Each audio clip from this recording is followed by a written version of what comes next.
You know what's fun? Getting sick twice with 2 different bugs within a 2-week time frame, which ends up completely killing your urge to edit or upload anything. Yeah, it kind of sucked ass. So, hey.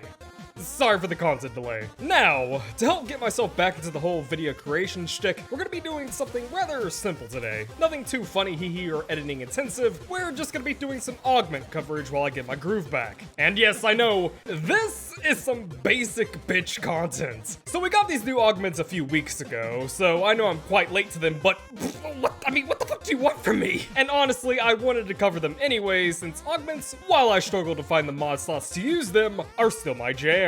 We've got 4 that I wanted to go over today: Dread Ward, Teeming Virulence, Pilfering Strangledome, and Blinding Grieve.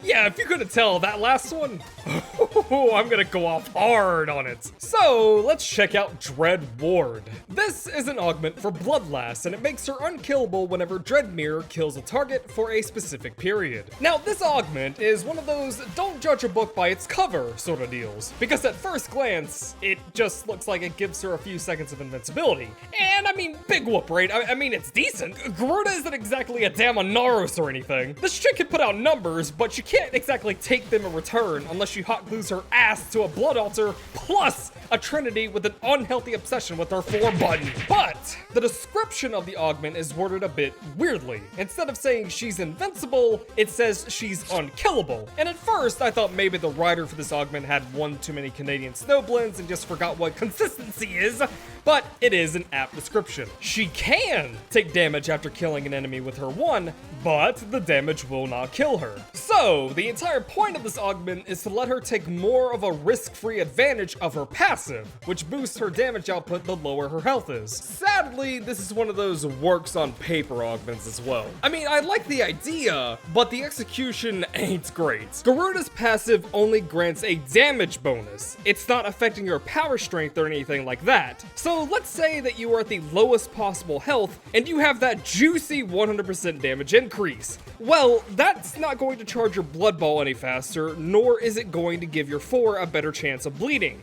It will increase the base damage of the blood ball in her 4, but that hardly does a thing. Most of Garuda's damage output comes from blood ball scaling and her 4 causing insanely high bleed ticks. So the augment isn't exactly incredible, but with that said, at least it plays into her kit's function and passive advantage though. Unlike some augments, there's also one more itsy bitsy little problem. You had better have an unhealthy obsession with that 1 button of yours. The base duration of this augment is far too low, at only 5 seconds at base. This is a problem because Garuda doesn't really run high duration. It's not her thing. Her 1 doesn't need it, her 3 doesn't need it, and her 2 is fine with just average duration. Personally, I only have slightly above average duration, and adding 25% extra duration to 5 seconds, yeah, that doesn't do much. Honestly, the only real reason you need duration on Garuda is for her 4 marks to last longer, but it already has a respectable base duration of 10 seconds, which gets a much better bonus out of a very small duration increase than what her augment does. Also, to say that it feels strange to be jumping from enemy to enemy constantly trying to not die just to maintain your passive damage is a bit of an understatement. It's one of those augments that skips out way too much on duration for me to consider using, which is unfortunately the story of a lot of augments, because DE still refuses to realize that mod real estate is fucked. I'm not going to be using many of them for the long haul unless they offer great advantages DE. Kinda kills the point of making unique augments when everyone is just going to choose the most practical ones. Ooh, but here's one that I just might be adding to my regular use list. So hey, you know what frame needs more damage? Nidus! As if Nidus wasn't already brilliant enough, here comes Teeming Virulence. What's that? You say you want a mini personalized Hero 4 buff on your kit on your fucking Nidus of all frames? Well, shit man, I guess say no more. So here's the deal. Hit 4 enemies with your 1, gain a crit chance boost to your primary weapon for a set period. Now granted, a bit weird how this bonus is specifically restricted to your primary weapon. A bit of a strange caveat to make for it, but I guess someone figured that giving Nidus another way to deal damage and giving it to every tool in his kit might be a little too much. But hey man, I don't see what's wrong with giving my Nidus a 264% crit chance bonus, because yes, these values are affected by your power mods, all for just hitting 4 enemies with my 1, which I'm going to be doing all the time because Larva exists and that's just how playing Nidus works. Look, I would be lying out of my ass if I said that this wasn't the best one out of the 4 that we got. I don't know exactly why Nidus needs the power to boost his crit chance, but if you think I'm going to complain, you're out of your goddamn mind. So, to the individual who decided that Nidus needed a personalized weapon crit buff, if you're watching this, you're okay in my book. So in order to fit this on, I did have to give up Streamline on my Nidus build, but to be honest, I find that more than acceptable because again, 264% crit chance for just playing Nidus. You don't even have to go out of your way to trigger it, it just happens. Plus, it gives me a reason to spam 1 less when I have high stacks since, you know, I'm given a reason to use my shoot bullet stick. So my energy cost is helped by that anyways. Of course, you could argue that if you use this augment and start relying too much on gunfire, then you're just killing enemies that could instead go to your virulent stacks. But I say, just manage your killing. Yeah, you got that shiny, tempting, giant, throbbing crit bonus in the corner, but just resist. You'll be fine. Bottom line, great augment. And I just remembered that I can also use Kit Gun Arcanes to make the bonus even higher, and... let's cool down a bit and jump to Pilfering Strangledome, and... you know, I can't help but think that we've seen this augment before. In fact, I think Cora just decided that it was a-okay to rip an augment from another frame and say, I made this. Only one problem there, Cora, you only went half fucking way. Pilfering Strangledome grants a 65% chance of additional loot from enemies killed within Strangledome, as opposed to Hydroid's 100% chance. And hey, far be it from me to say no to additional loot rolls, but why did Cora of all frames need this? I mean, I'll give it this. You can make a Hydroid and Cora team pair and Captain Planet their augments together with a Necros, and it is a useful augment in that we now have another way to trigger more rolls if you can get the team comp set up, but I kind of wish that this went to a frame that's more well off than what Cora is, because Cora could definitely use some more power in her kit. I don't know, maybe make Venari's disarm mode into something that actually does something. But the augment itself is neato. What baffles me though is what made DE think that this was even necessary in the first place? I mean, they've seen Hydroid Pilfering Swarm Blitzkriegs. People min-max the fuck out of loot runs. So I'm guessing that this is some foreshadowing for the 900th new material that will need this additional power to farm for. Personally, I can't wait for Nighttane 3, the pre-sequel. And lastly, we'll end on something rather unremarkable. You could say mediocre. Blinding Grieve for Revenant. Grieve now blinds targets. That's it. Woo?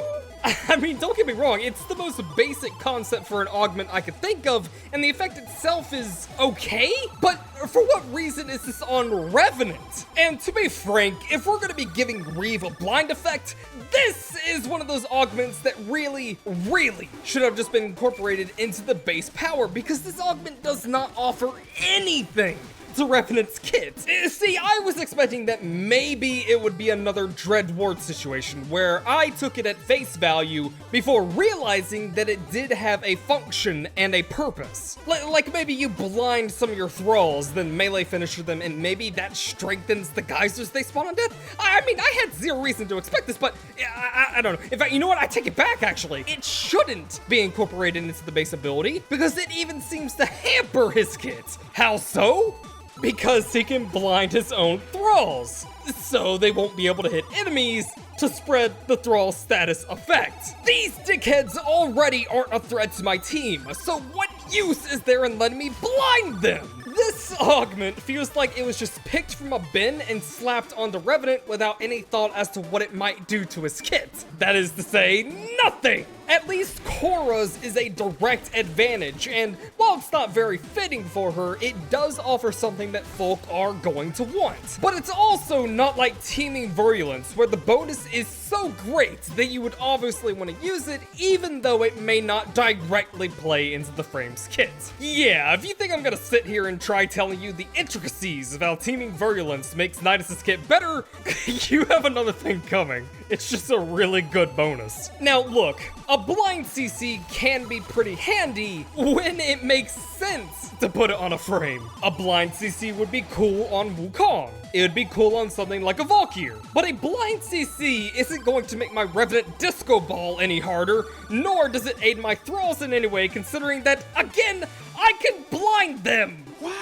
And hey, I have not been the type to hide my bias that I think Revenant in general is a terribly, terribly designed frame. He is an abomination of design with no flow and zero regard to his concept as a sentient design frame. Steve didn't even know what this frame was until he saw it on a dev stream, and Rebecca for the longest time thought it was a vampire. Because he is going to be sort of an affliction vampire themed Warframe. But it hurts even more when he's given mediocre buffs in the form of an augment. Like, fucking yikes, man. This is really not worth the mod slot. Augments either need to be unique enough and mesh well with the frame's kit that you would not mind losing the slot, or be incredibly strong to the point where it's far worth the slot. So things like Despoil, Chromatic Blade, Teeming Virulence. An augment like this, however, has no place. What use is a blind CC on a frame that isn't even melee focused to begin with, whose primary focus is to hit the 4 button?